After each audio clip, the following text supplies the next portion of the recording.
2, 1. 7 things you probably didn't know you need to know. I'm Jamie East, and this is the Smart 7. Good morning, everybody. It's Monday the 13th of June, and it's International Axe Throwing Day. And a big happy birthday to Tim Allen, Kathy Burke, David Gray and Chris Evans. It was a busy weekend for the government as looming rail strikes, the plan to deport immigrants to Rwanda and the cost of living crisis all fought for space on the newspaper front pages. On the rail strikes, Transport Secretary Grant Shapps suggested that agency staff could be used to fill gaps left by striking workers later this month. Mark Sawatka is the General Secretary of the Public and Commercial Services Union, and he's not impressed. Well, that would be an outrageous act if the government go down that road. We've already got the most restrictive anti-union legislation in the whole of Western Europe. It's already incredibly difficult for unions and workers to withdraw their labour. There are so many legal loopholes to fly through. And if you think about what Grant Shapps is trying to do with that legislation, it's to make industrial action ineffective. Meanwhile, after a High Court judge ruled on Friday that the first Rwanda flight can go ahead this week, campaign groups have been granted an appeal which will be heard on Monday. The weekend saw reports of Prince Charles criticising the scheme, but Rwandan government representative Yolandi Makolo has made an appeal on her government's behalf. We're determined to make this work. We have the experience. We're building the capacity to do this properly. So everyone just needs to give this a chance to work. With inflation rising at its fastest in a decade, worried households are having to cut back on fuel and food. And according to the Director General of the CBI, Tony Danker, things are only going to get worse. Well, I think the truth is households are going to go into recession this year. What do I mean by that? I mean that consumption, spending that we all make in the high streets and on discretionary goods, that is going to go negative already this year. The government's set to move new legislation on the Northern Ireland Protocol on Monday. Northern Ireland Secretary Brandon Lewis insists the new legislation won't breach international law and will be a positive step. What the bill will do is restore all aspects of the Belfast Good Friday Agreement. Labour's Shadow Chancellor Rachel Reeves MP is concerned that the legislation will be problematic and is unlikely to get Labour's support.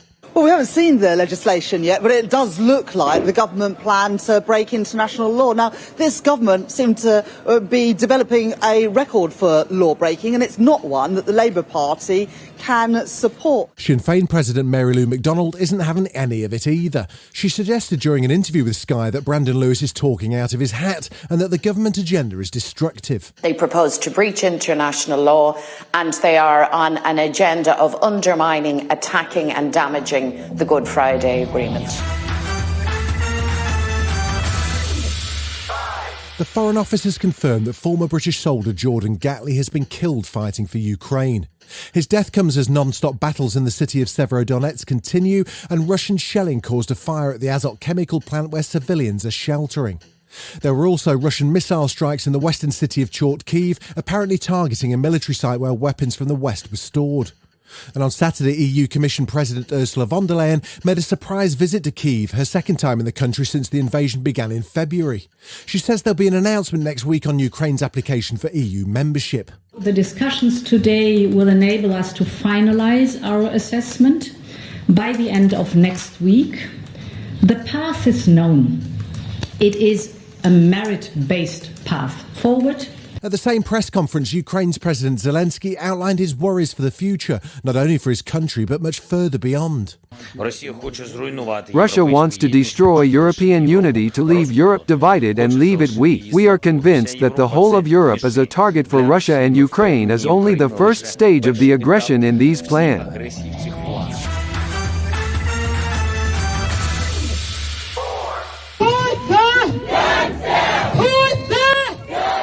The weekend saw protests across the US calling for stricter gun laws in the wake of the Uvalde school shooting in Texas last month. And it seems action's on the way too, as Democrat Senator Chris Murphy has put together a bipartisan agreement which includes more background checks for those under 21 and a crackdown on illegal gun purchases, although there's still no sign of a ban on assault weapons. Senator Chris Coons said the focus has been on finding a solution that works for both parties. Let's explore what's possible, what can get more than 10 Republican votes, because frankly, to come up short in this moment, to deliver literally nothing again, was just too hard a prospect to contemplate. Still to come on the Smart 7, good news for Squid Game fans, and Red Bull have a great day in Baku, right after this. Welcome back.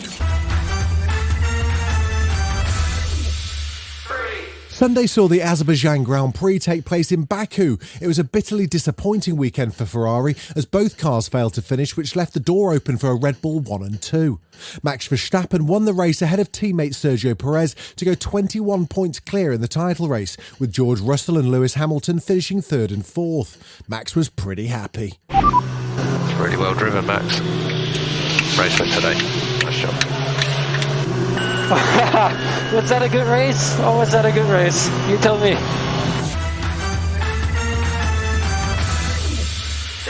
Amazon Prime's dark superhero show The Boys has had rave reviews for Season 3, and they've just confirmed there's going to be a Season 4. Supernatural star Jensen Ackles has been a new cast member this season, playing Soldier Boy, and he says it's been entertaining working with his old buddy showrunner Eric Kripke. If anybody's ever thinking of coming on to a Kripke show and portraying one of his characters, never tell him that something bothers you. Oh, interesting. He will write to it full force. Oh, like if you have like one fear like, thing. I don't like fluid all over me. He's like, oh, okay. Okay. Red light, green light. Can you guess what Netflix show's making a comeback?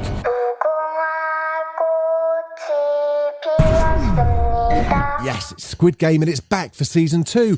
Director, writer and exec producer Hwang Dong-hyuk shared a letter with some insight and details about the upcoming sequel.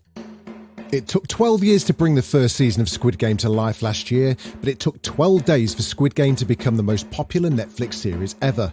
As the writer, director and producer of Squid Game, a huge shout out to fans around the world.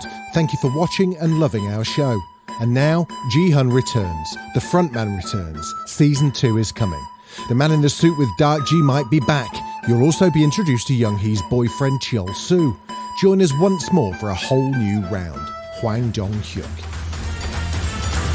This has been The Smart 7. Wherever you're listening, do us a favour and hit the follow button. We'll be back tomorrow at 7 a.m. Have a great day. Written, produced and published by Daft Doris.